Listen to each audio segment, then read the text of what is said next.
Captain Jake Morrison sat in his command chair watching the stars streak past the view screen. The year was 2287, and humanity had only been part of the Galactic Council for 5 years. It still felt strange to him, knowing that Earth was no longer alone in the universe. The Valkyrie was a good ship. She was one of Earth's newer vessels, designed for exploration and diplomacy. Jake had commanded her for 2 years now, and his crew had become like family. They had visited 12 alien worlds, made first contact with 3 new species, and helped negotiate 2 trade agreements. It was peaceful work, and Jake liked it that way. "Captain, I'm picking up something odd," Lieutenant Amy Carter said from her station. She was the communications officer, young and sharp. Her fingers moved quickly across her console. "It's a distress signal, but it's coming from outside council space." Jake sat up straighter. "Can you clean it up?" "Let's hear it." Amy worked her controls and static filled the bridge. Then a voice came through, high-pitched and trembling with fear. The translator worked to convert the alien words into English. "Please, anyone who can hear this. We are the Valen people. We need help. They came 3 days ago. They're taking our children. They're burning our cities. The council won't answer our calls. Please, someone, anyone, help us." The message repeated, growing weaker each time. Jake felt his chest tighten. He looked around the bridge. His crew stared back at him with grim faces. "Where are they?" Jake asked. "The Velan system," Amy replied. "It's about 4 days away at maximum speed." "Captain, I'm checking the records. The Velans are a peaceful species. They applied for council membership 3 years ago, but were denied. The council said they needed more time to develop." Commander Ben Hughes stepped forward. He was the tactical officer, a veteran of Earth's defense forces. "Sir, I know that look. We need to be careful here. Earth Command has strict rules about unauthorized interventions." Jake knew Ben was right. When humanity joined the Galactic Council, they had agreed to follow certain protocols. One of them was simple: don't interfere in conflicts without council approval. It had seemed reasonable at the time. The galaxy was complicated and Earth was still learning how things worked. "Get me everything we have on the Valens," Jake said, "and find out who's attacking them." Dr. Lisa Grant entered the bridge. She was the chief medical officer, a kind woman who had volunteered for deep space service to help alien species. "I heard the message," she said quietly. "Those poor people." Amy worked quickly, pulling up data on her screens. "The Valens are herbivores, Captain. Their homeworld is classified as a garden world. They have no military. Their entire civilization is built around art, philosophy, and peaceful cooperation. They've never fought a war." "And the attackers?" Jake asked. Amy's face darkened. "The Kresh Empire. They're slavers, sir. They've been operating in the Outer Rim for over a century. The Council knows about them." "Then why hasn't the Council stopped them?" Lisa asked. Ben pulled up more data. "Because stopping them would mean war. The Kresh have a large fleet. The Council has been debating what to do about them for 30 years. There have been committees, studies, and proposals, but no action." Jake stood and walked to the view screen. He had read about the Kresh when he first joined the Valkyrie. They were a brutal species that raided peaceful worlds, took slaves, and sold them across the black markets of the Outer Rim. 7 species had been destroyed or enslaved by the Kresh in the last 50 years, and the Galactic Council had done nothing but talk. "How long would it take to get Council authorization for a rescue mission?" Jake asked. Amy checked her console. "Standard procedure says we file a request, wait for it to be reviewed by the Emergency Committee, then it goes to a vote in the full Council. That usually takes 2 to 3 weeks minimum." 3 weeks, Jake repeated. He thought about the voice in that message begging for help. He thought about children being taken from their parents. 3 weeks might as well be forever. "Captain, we have to follow protocol," Ben said, but his voice lacked conviction. "If we go in without authorization, you'll face court-martial." "We all might." Jake turned to face his senior officers. "I know, but answer me this. What do you think will happen to the Valens in 3 weeks?" No one answered. They all knew. "Amy, try to reach the Velan system. See if anyone responds." Amy worked her console for several minutes. Finally, a new message came through. This one was even weaker, barely audible over the static. "This is Elder Trin of the Velan people. If anyone receives this message, please know that we tried to survive. We tried to do everything right. We asked the Council for help. They told us to be patient. Now our world is dying. The Kresh take more of us every day. They say we will make good workers. They laugh at our tears. To whoever hears this, please remember us. Remember that we existed. Remember that we asked for help and no one came." The message ended. The bridge was silent. Jake looked at each member of his crew. He saw anger in their eyes. He saw frustration. He saw the same thing he felt in his own heart, a burning need to do something. "I'm going to ask you all something," Jake said slowly, "and I need you to think carefully before you answer. The Valens need help now, not in 3 weeks. We can reach them in 4 days. We're one ship against a fleet, but we're human. We come from Earth, a Class 12 Deathworld. We know how to fight. We know how to survive against impossible odds. It's in our DNA." Ben crossed his arms. "You're talking about going against orders." "I'm talking about saving lives," Jake replied. "I'm talking about doing what's right instead of what's legal. The Council has protocols, procedures, committees. That's fine for trade disputes. But while they debate and study, people are dying, and children are being taken, and we have the power to stop it." Lisa spoke up. "I took an oath as a doctor. First, do no harm, but doesn't that also mean stopping harm when you can? If I saw someone drowning and did nothing because I didn't have permission to jump in the water, what kind of doctor would I be?" Amy nodded. "My grandmother used to tell me a story. During World War II on Earth, there were people who risked everything to save others from genocide. They broke laws. They faced punishment. But they did it anyway because it was right. She said the measure of a person isn't whether they follow rules. It's whether they do the right thing when it matters most." Ben was quiet for a long moment. Finally, he spoke. "I've served in the military for 20 years. I've always followed orders. But I've also seen what happens when good people stand by and do nothing. The galaxy doesn't need more bystanders. If we're going to do this, though, we do it smart. We plan, we prepare, and we give those Kresh bastards a fight they'll never forget." Jake felt a weight lift from his chest and settle on his shoulders at the same time. He was about to make a decision that would change everything. His career would likely end. He might face prison. But he had learned something important in his years in space. The universe was vast and cold. The only warmth in it came from people who cared enough to act. "Amy, send a message to Earth Command," Jake said.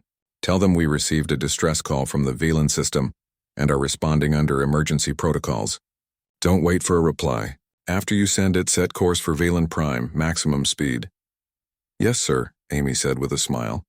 "Ben, start working on tactical scenarios. I want to know everything about Kresh ships, weapons, and tactics. Find their weaknesses. Already on it, Captain. Lisa, prepare sickbay for casualties. We'll be bringing back survivors and they'll need help. I'll be ready," Lisa promised. Jake sat back in his command chair and felt the ship change course. The stars on the view screen shifted as the Valkyrie turned toward Velan space. Somewhere ahead, people were suffering. People who had done nothing wrong except be too peaceful to defend themselves. The Galactic Council would be angry. Earth Command would be furious. There would be consequences. But Jake had made his choice. He had chosen action over inaction. He had chosen to be the kind of human who answered when someone cried for help. 4 days to Velan Prime, Amy announced. "Then let's not waste them," Jake said. "Battle stations. Everyone get to work. The Kresh are about to learn something important about humans. We don't like bullies, and we really don't like slavers." The crew moved with purpose, each person knowing what they had to do. The Valkyrie raced through space, carrying with it humanity's answer to the distress call. It wasn't the answer the Galactic Council would have given. It wasn't diplomatic or measured or carefully considered by committee. It was human, and that would have to be enough. The Valkyrie dropped out of faster-than-light travel at the edge of the Velan system. What they saw made Jake's blood run cold. 3 Velan cities were burning on the planet below. He could see the fires from orbit. Around the planet, more than 50 Kresh ships moved in organized patterns. They were large, ugly vessels covered in armor and weapons. Some were in orbit while others landed and took off in a steady rhythm, like insects crawling over a dying animal. "My God," Amy whispered. Ben's hands moved across his tactical console. "Captain, I'm reading 53 Kresh vessels. Most are troop transports and cargo ships, but there are 12 warships. We're seriously outnumbered. Are they detecting us?" Jake asked. "Not yet. We came in behind Valen's outer moon. It's blocking their sensors. But once we move, they'll see us." Jake studied the tactical display. The Kresh were efficient, he had to give them that. They had divided the planet into sections. Ships would land, load up with prisoners, then return to orbit. Other ships would descend to replace them. It was a machine designed for one purpose, taking people. Amy, can you scan for survivors? Amy worked her console, tears running down her face. Scanning now, Captain. I'm reading millions of life signs on the planet, but they're clustered in what look like holding areas. The Kresh are gathering them before loading them onto ships. What about resistance? Ben asked. Any Velan military? The Velans don't have a military, Amy said. They never needed one. They've been peaceful for their entire recorded history. Lisa entered the bridge, her medical bag over her shoulder. What's the situation? Jake gestured to the view screen. We're looking at a world being systematically enslaved. The question is what we do about it. We save as many as we can, Lisa said simply. Agreed, Jake replied. But we need to be smart. Ben, what are our options? Ben pulled up several tactical scenarios. The Kresh are focused on the planet. They're not expecting an attack. We could hit their warships while they're scattered. Take out as many as possible before they can organize. That would stop new ships from landing, Jake said. But what about the ones already on the ground? Commander Kate Sullivan entered the bridge. She led the Valkyries' Marine Detachment, a tough woman who had served in 3 combat zones on Earth. Sir, my Marines are ready. If you can get us to the surface, we can extract civilians and engage Kresh ground forces. Kate, we're talking about thousands of enemy soldiers down there, Ben said. Kate smiled, and it wasn't friendly. Then they should have brought more. Jake made his decision. Here's what we're going to do. Ben, prepare to engage their warships. Target their weapons and engines. I want them disabled, not destroyed. We might need prisoners for intel. Kate, take your Marines and prepare for ground insertion. Your mission is to reach the largest concentration of Velan civilians and get them to safety. Where's safety, sir? Kate asked. We'll figure that out as we go. Amy, try to reach the Velans. See if anyone can respond. Amy sent out a broadcast on all frequencies. For a moment, there was only static. Then a weak voice came through. This is Elder Trin. Who is this? Elder Trin, this is Captain Jake Morrison of the Earth vessel Valkyrie. We received your distress call. We're here to help. There was a long pause. When Elder Trin spoke again, his voice was filled with disbelief. You came? Someone actually came? We came, Jake confirmed. We're going to get your people out of there. But I need your help. Where are the Kresh holding the most civilians? The capital city, Velsara. They've gathered over 2 million of us in the central plaza. They're loading us onto ships every few hours. Captain Morrison, you need to understand something.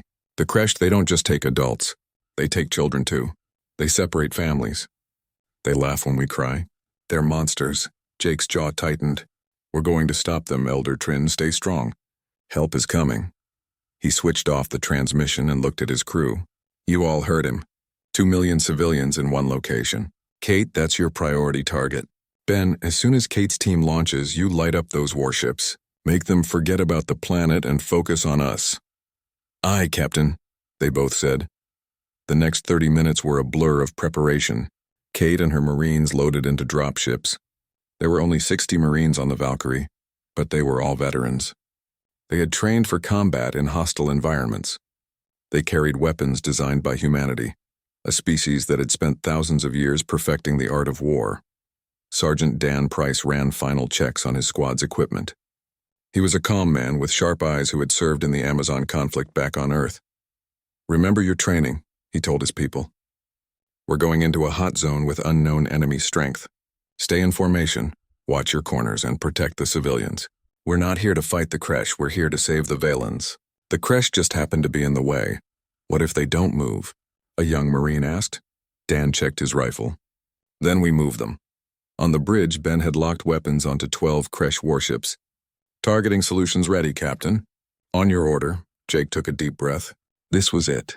Once they fired the first shot, there was no going back. Earth Command would hear about this. The Galactic Council would be furious. His career was over. But when he thought about 2 million people waiting in that plaza, about children being torn from their parents, the choice was easy. Launch Marines. Fire all weapons. The Valkyrie came around the moon like an avenging angel. The Marine dropship shot toward the planet's surface, moving too fast for the Kresh to intercept. At the same time, the Valkyrie's weapons opened fire. Earth's weapons technology was different from most of the galaxy. While other species used energy weapons, humans had perfected kinetic systems. The Valkyrie's railguns fired solid projectiles at incredible speeds. When they hit a target, the results were devastating. The first Kresh warship never knew what killed it. One moment it was in orbit. The next, its weapon systems exploded and its engines went dark. The second and third ships fared no better. Within 90 seconds, 6 Kresh warships were crippled and drifting. Kresh fleet is responding, Amy reported.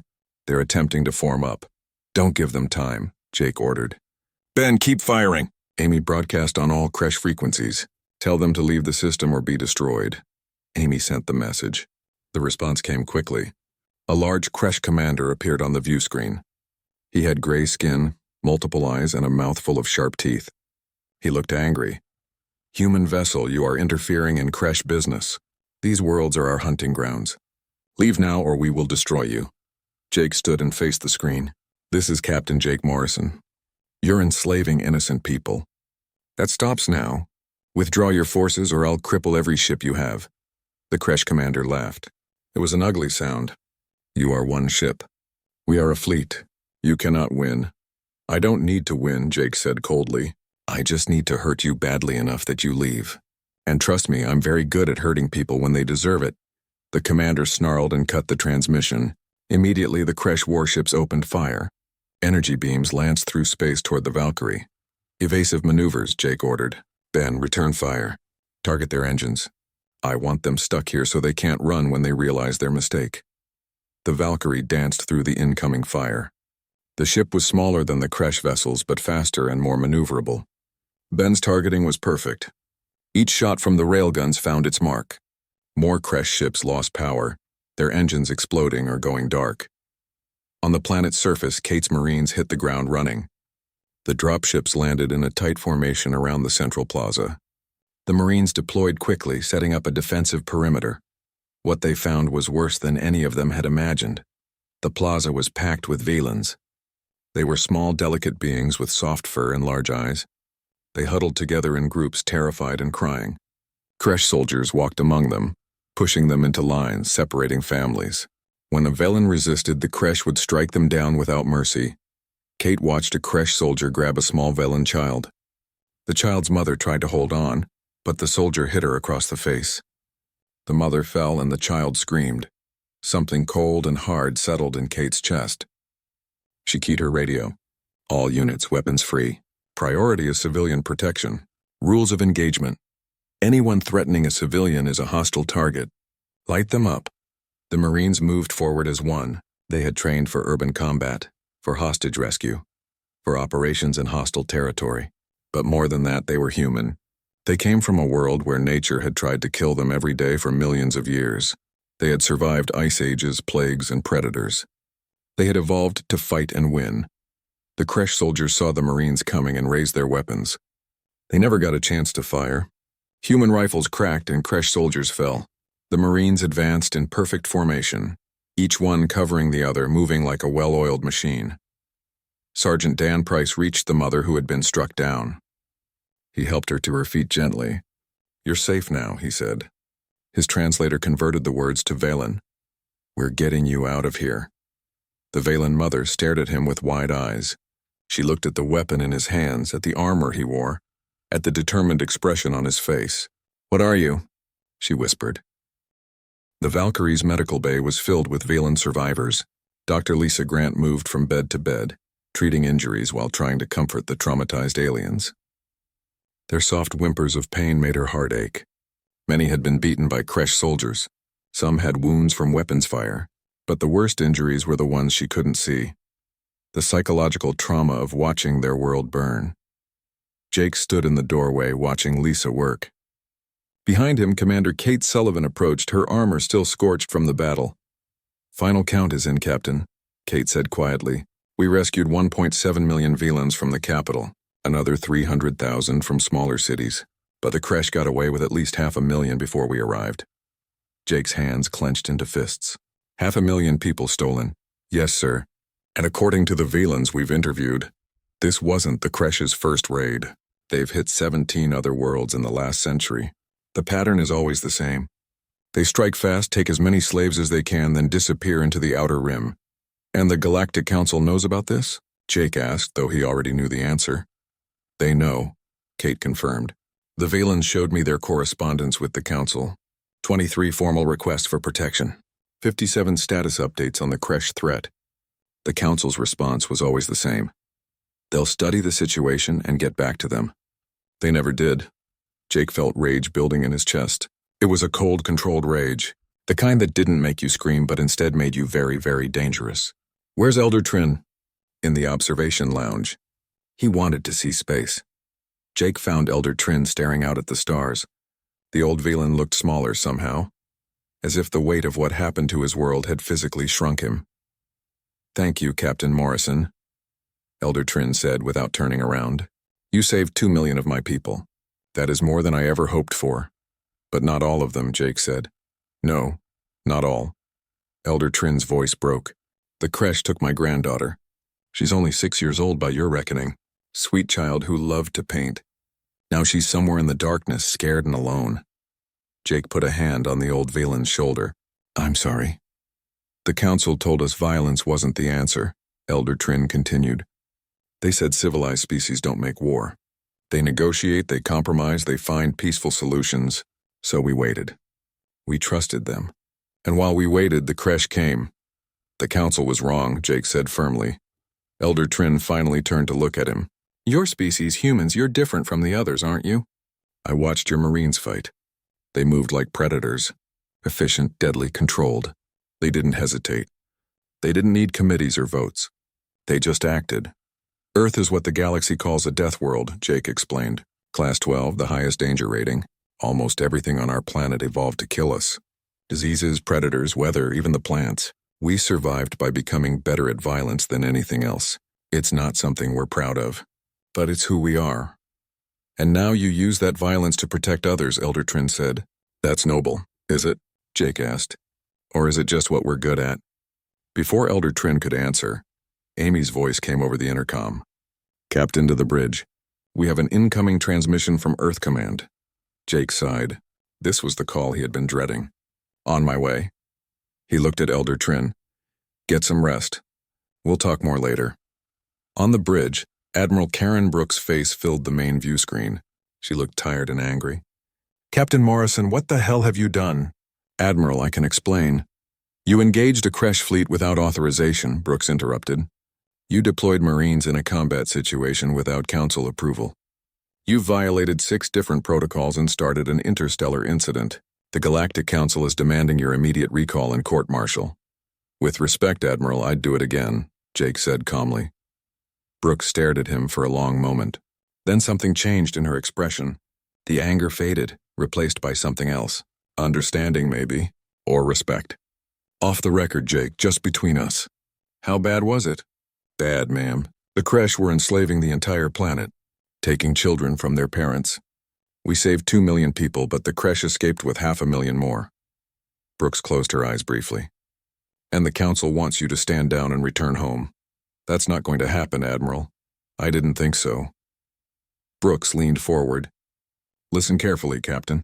Officially, I'm ordering you to cease all hostile actions and return to Earth immediately. That order will be logged and time-stamped. Unofficially, I was a Marine before I was an Admiral. I fought in the Belt Wars.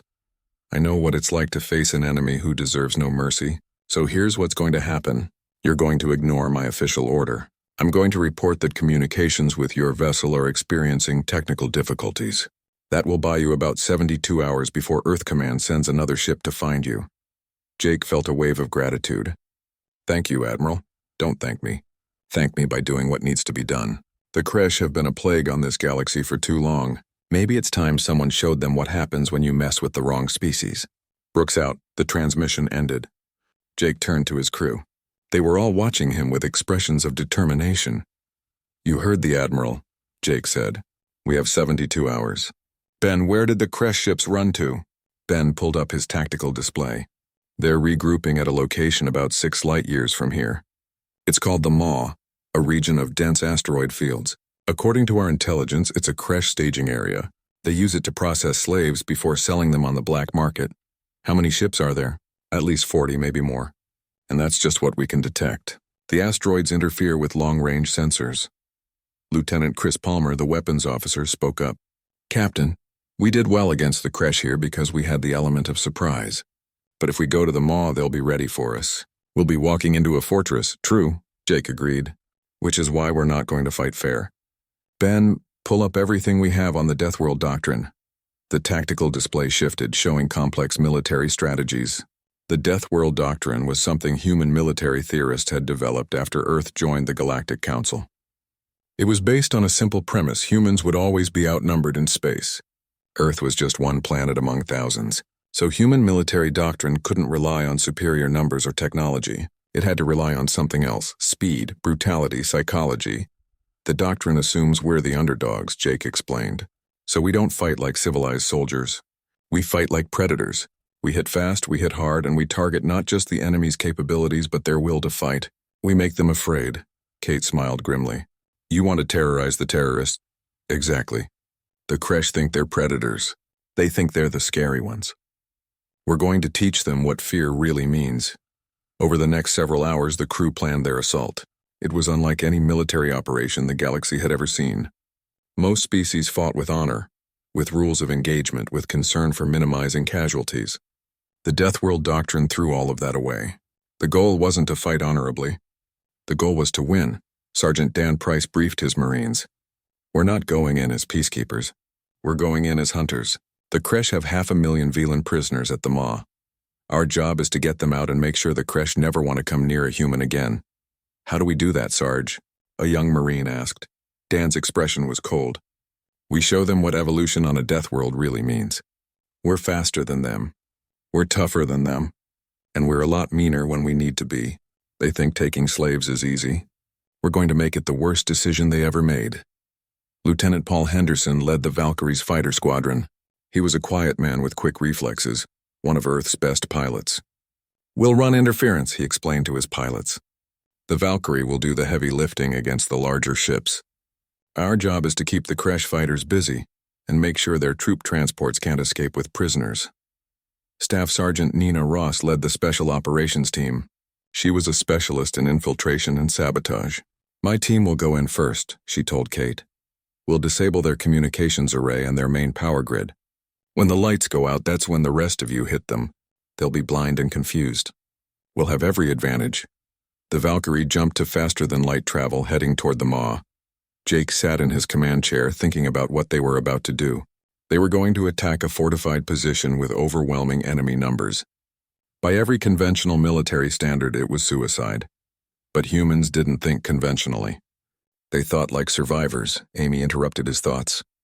Captain, I'm picking up a transmission from the Maw. It's on an open channel. Let's hear it. A voice came through the speakers. It was speaking in the Kresh language, harsh and guttural. The translator worked to convert it. This is War Master Grath of the Kresh Empire. To the human vessel that attacked our operations at Velan Prime. Hear this message. You made a mistake interfering in our business. You destroyed some ships and freed some slaves. So what? We have thousands of ships and millions of slaves. You are one vessel, one annoying insect. If you come to the Maw, we will... The Maw was exactly what its name suggested. A hungry mouth of asteroids and darkness. Hundreds of massive rocks tumbled through space, creating a dangerous maze. The Kresh had built their slave processing stations deep inside, using the asteroids as natural shields. It was a fortress that had never been successfully attacked. That was about to change. Staff Sergeant Nina Ross and her Special Operations team moved silently through space in their small infiltration craft. They were invisible to sensors, too small and too quiet to be detected. Nina had done missions like this before on Earth, sneaking into terrorist compounds and heavily fortified positions. This was just another day at work, except the enemies were aliens and the stakes were 500,000 lives. Approaching the communications array, Nina whispered into her radio. Going dark in 3, 2, 1. Her craft attached itself to a large Kresh communications satellite hidden among the asteroids. Nina and her 3 team members exited the craft in their spacesuits and moved across the satellite's surface. They carried specially designed charges, small but powerful enough to disable the entire structure. Nina placed her charges carefully on key points. Charges set. Timer is active. We have 5 minutes. Copy that, came Jake's voice from the Valkyrie. The moment that array goes down, we're coming in hot. Nina and her team returned to their craft and moved toward their next target, the main power station that supplied energy to the entire Kresh operation. It was a massive structure built into the largest asteroid, protected by automated defense systems. Defenses are active, one of Nina's team members reported. I count 12 automated turrets and an energy shield. Then we go through, not around, Nina said. She pulled out a device that looked like a simple metal box. It was actually an electromagnetic pulse generator, designed by human engineers specifically for situations like this. She activated it and tossed it toward the power station. The pulse spread outward in an invisible wave. Every electronic system it touched died instantly. The turrets went silent. The shield flickered and vanished. The power station was defenseless. Move fast, Nina ordered. We have maybe 2 minutes before their backup systems activate. Her team flew to the power station and attached larger charges to its main reactor core. These weren't meant to just disable. They were meant to destroy. Charges set, Nina reported. 3-minute delay. Captain Morrison, you're clear to engage. Understood, Jake replied. Get out of there, Sergeant. It's about to get loud. Nina's team retreated back into the asteroid field just as the first charge detonated. The communications array exploded in a flash of light. Suddenly, every Kresh ship and station in the maw was blind. They couldn't talk to each other. They couldn't coordinate. They were alone. And that's when the Valkyrie struck. The human ship came through the asteroid field at a speed that should have been impossible. Jake had grown up piloting small craft through the dangerous debris fields of Earth's asteroid belt. This was harder, but not by much. He wove through the tumbling rocks, his ship's weapons locked onto Kresh targets. Fire, Jake said calmly. The Valkyrie's railguns opened up. Solid projectiles traveling at thousands of meters per second slammed into Kresh ships. Unlike energy weapons that could be absorbed by shields, kinetic weapons just punched through. The first 3 Kresh vessels exploded before they even knew they were under attack. Enemy ships are scrambling, Ben reported, but they're confused. They can't communicate with each other. Some are moving to engage us, others are trying to protect the processing stations. Good, Jake said. Confusion is our friend. Paul, deploy your fighters. Target the troop transports. I don't want a single ship leaving with prisoners. Lieutenant Paul Henderson and his squadron launched from the Valkyrie. They were flying human-designed fighters, small and fast with weapons that packed a serious punch. The Kresh had fighters too, but they were used to fighting in open space with clear communications. This chaos was something new. Paul led his fighters in a tight formation through the asteroids. A Kresh fighter appeared ahead of him trying to lock weapons. Paul didn't even slow down. He fired a quick burst and the enemy fighter exploded. Scratch one, he reported. All wings engage at will. Remember, protect those transports full of prisoners. Everything else is a target. The battle became a swirling chaos of ships and weapons fire. The Kresh had more ships, but the humans had better tactics. Every human pilot knew exactly what their job was. Every shot was calculated. There was no wasted movement, no hesitation. Meanwhile, Commander Kate Sullivan and her Marines were already en route to the largest processing station. Their dropships dodged through the battle, protected by Paul's fighters until they reached their target. The station was a massive structure that held over 200,000 Velan prisoners.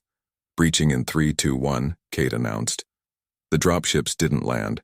They slammed into the station's hull at full speed, using their armored noses to punch through. The Marines poured out, weapons ready, moving through the corridors like a storm.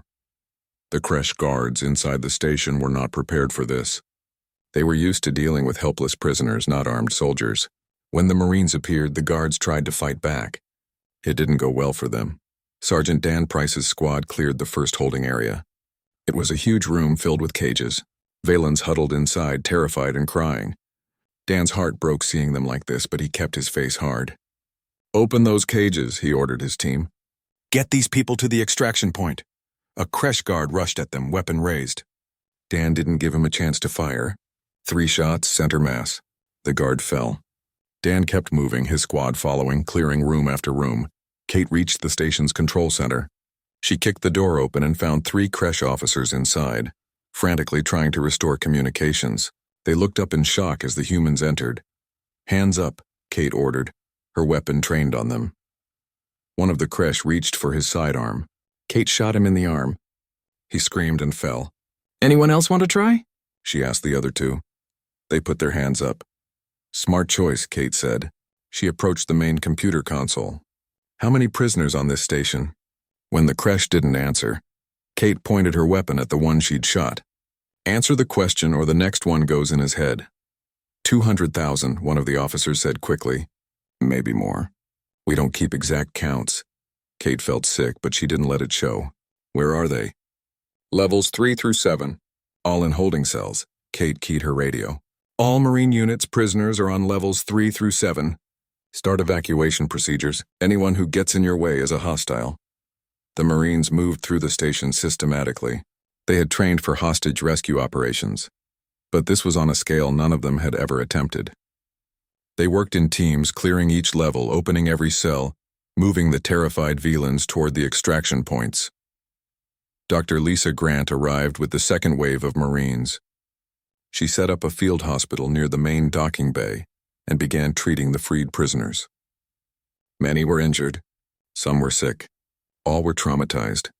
Lisa worked nonstop, her hands moving with practiced efficiency, her voice soft and reassuring. Outside the station, the space battle continued. War Master Grath, the Kresh commander, finally managed to reach his flagship. The Bloodtaker was the largest ship in the Kresh fleet, a massive warship designed to intimidate and destroy. Damage report, Grath demanded. Severe, War Master, his tactical officer replied. We've lost 19 ships. The humans have disabled our communications. Our power station just exploded, and they've boarded Processing Station 1. Grath stared at the tactical display in disbelief. One human ship had done all this? It wasn't possible. They're just humans. They're not warriors. They're explorers and diplomats. Tell that to our crews, the tactical officer said.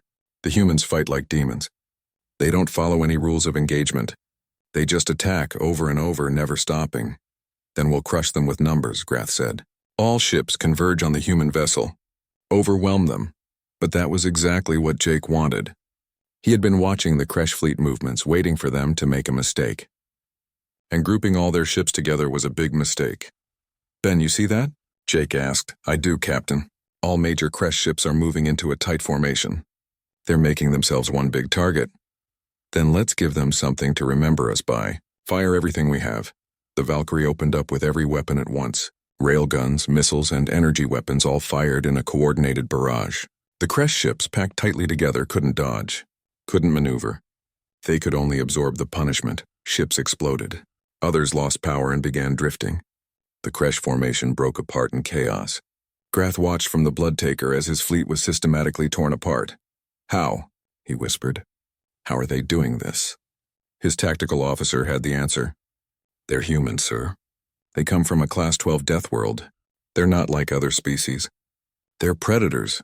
For the first time in his long career, War Master Grath felt something he had never experienced before. Fear. Open a channel, he ordered. I'll negotiate with them. Offer them compensation. Offer them... Captain Morrison is hailing us, the communications officer interrupted.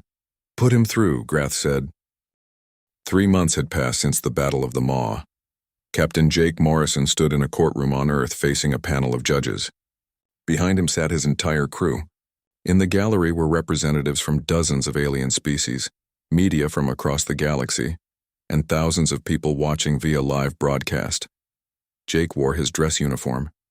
His medals gleamed on his chest, earned through years of service. Soon they might be stripped from him. Soon he might be sent to prison. But he stood tall and unafraid. The lead judge was Admiral Karen Brooks. She had been assigned to oversee the military tribunal. She looked down at Jake with an expression that revealed nothing. Captain Jake Morrison, she began, her voice echoing through the courtroom. You are charged with multiple violations of Earth Fleet regulations. Unauthorized engagement with hostile forces.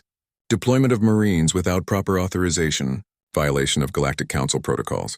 How do you plead? Guilty on all counts, Admiral, Jake said without hesitation. I broke the rules. I knew I was breaking them when I gave the orders. I'd do it again. A murmur went through the crowd. Brooks raised her hand for silence. Captain, this is a military tribunal. You're supposed to defend yourself. I don't need to defend myself, ma'am. I did what was right. If that's a crime, then I'm guilty. Brooks leaned back in her chair. Let the record show that the defendant has entered a guilty plea. However, before we move to sentencing, this tribunal will hear testimony from relevant parties. She looked to the side. Call the first witness. Elder Trin walked slowly to the witness stand. He looked better than he had 3 months ago. His silver fur was groomed, and his eyes, while still sad, held something new. Hope. Elder Trin, Brooks said gently, please tell the tribunal what happened to your world. Trin spoke for 30 minutes. He described the peaceful existence of the Velon people. He described their application to the Galactic Council and their hopes for protection. He described the day the crash came and how his world burned. He described watching his granddaughter being taken, screaming for him. He described the Council's promises to study the situation while his people died. Then he described the day a human ship arrived. Captain Morrison saved 2 million of my people, Trin said, his voice thick with emotion. He risked everything, his career, his freedom, maybe even his life, to save people he had never met. People from a species he barely knew existed. He didn't ask permission. He didn't form a committee. He just acted. That is more than the entire Galactic Council did in 3 years of our begging. But he violated council law, one of the other judges pointed out. He took military action without authorization. Trin looked at the judge with eyes that had seen too much suffering. Then your laws are broken. If the law says you must watch innocents die while you wait for permission to help them, then the law is wrong. Captain Morrison showed us that sometimes the right thing and the legal thing are not the same. He chose right over legal. I will be grateful to him for the rest of my life. Trin stepped down. The next witness was Counselor Zhen, the Galactic Council's representative to Earth. He was a tall, thin alien with blue skin and too many arms. He looked angry. The Galactic Council condemns Captain Morrison's actions, Zhen said stiffly. He ignored centuries of diplomatic protocol. He took aggressive military action without consulting proper authorities. He has endangered the delicate peace we have worked so hard to maintain. What peace? A voice called from the gallery. It was Ambassador Helen Price, Earth's representative to the Galactic Council. She stood up. Your Honor, may I speak? Brooks nodded. Approach the stand, Ambassador. Helen walked forward with purpose. She was a formidable woman who had served Earth for 40 years in various diplomatic roles. Counselor Zhen speaks of peace, but what peace did the Velons have? What peace did the 17 other species enslaved by the Kresh have? The Council knew about the Kresh for decades. You formed committees. You wrote reports. You had debates. And while you talked, people died. We followed proper procedure, Zhen protested. Your proper procedure failed, Helen shot back. The Velons asked for help 23 times. 23 times you told them to wait. And when the Kresh came, where was the Council? Where was your peace then? The situation was complicated, Zhen said weakly. It really wasn't, Helen replied. Slavers were attacking innocent people. That's not complicated. That's evil. And the only thing necessary for evil to triumph is for good people to do nothing. That's an old saying from Earth. The Council did nothing. Captain Morrison did something. History will judge which was right. The tribunal continued for hours. More witnesses testified. Commander Kate Sullivan described the horrors she found on Velon Prime. Dr. Lisa Grant described treating children who had been beaten by Kresh soldiers. Sergeant Dan Price described rescuing families from cages. Then War Master Grath was brought in. He was in chains, awaiting his own trial for crimes against sentient beings. He looked smaller somehow, diminished. When asked about the humans, he spoke with something that sounded almost like respect. They fought like nothing I've ever seen, Grath said. We outnumbered them 50-1. We had superior position, superior numbers, superior firepower, and they destroyed us. Not because they were stronger, but because they were willing to do whatever it took. They didn't care about looking civilized or following rules. They cared about winning, about saving those prisoners. I fought in hundreds of battles. I've never lost before. But the humans, they're different. They're predators who chose to be protectors. That makes them the most dangerous beings in the galaxy. Do you regret your actions? Brooks asked him. Grath looked at her with his multiple eyes. I regret attacking a species the humans cared about. I should have known better. Earth is a Class 12 deathworld. That should have been enough warning. When Grath was led away, Brooks called for a recess. The tribunal would deliberate and return with a verdict. Jake sat with his crew in a waiting room. They were quiet, each lost in their own thoughts. Amy looked worried. Ben looked resigned. Kate looked defiant. Lisa looked sad. Whatever happens, Jake said to them, I want you to know I'm proud of every one of you. We did good work out there, the best work, Kate agreed. We saved lives. That's what matters. Even if they send us to prison, Amy asked. Even then, Jake confirmed. Because we'll know we did the right thing. The tribunal reconvened 2 hours later. Jake stood before the judges once more. The courtroom was packed, silent with anticipation. Brooks looked down at him. Captain Morrison, this tribunal has reviewed all evidence and testimony. We have considered both military law and the broader moral implications of your actions. We find you guilty of all charges as specified. Jake nodded. He had expected nothing less. However, Brooks continued, we also find that your actions, while technically illegal, were morally justified and ultimately beneficial, not just to the Valen people, but to the galaxy as a whole. You exposed a failure of the Galactic Council to protect innocent species. You demonstrated that sometimes immediate action is more valuable than careful deliberation. And you reminded us all why humanity earned its place among the stars. She paused, looking around the courtroom. Therefore, this tribunal sentences you to a formal reprimand. It will remain on your record. You will also be required to attend additional training on diplomatic protocols, but you will retain your rank and your command. Jake blinked in surprise. Admiral? Don't look so shocked, Captain, Brooks said with a slight smile. Did you really think we'd punish you for saving 2 million innocent lives? You broke rules, yes, but sometimes rules need to be broken. Sometimes the system needs someone to shake it up. You did that, she stood up. Furthermore, this tribunal recommends that Earthfleet establish a new rapid response division, designed specifically for humanitarian intervention in crisis situations where the Council is unwilling or unable to act. We're calling it the Guardian Initiative. Captain Morrison, you're being promoted to Commodore and given command of this initiative. Choose your ships and crews carefully. You're going to be busy. The courtroom erupted in applause. Jake stood there, stunned. He had prepared himself for prison, not a promotion. In the days that followed, the Galactic Council held emergency sessions. The Valen testimony had been broadcast across thousands of worlds. Public opinion had turned decisively against the Council's inaction. Species that had remained silent about the Kresh out of fear now spoke up. More stories of Kresh atrocities came to light. Ambassador Helen Price stood before the full Council and delivered a speech that would be remembered for generations. For too long, this Council has prioritized order over justice, she said. We've been so concerned with following procedures that we forgot why those procedures exist. They exist to protect people, to help those in need, to stand against evil. When procedures stop serving that purpose, they become obstacles, not tools. Captain Morrison broke your rules. He violated protocols. And in doing so, he saved 500,000 lives and stopped a threat that had terrorized the Outer Rim for over a century. So I ask you, members of the Council, what does that say about your rules? There was no good answer to that question. After weeks of debate, the Council established what became known as the Deathworld precedent.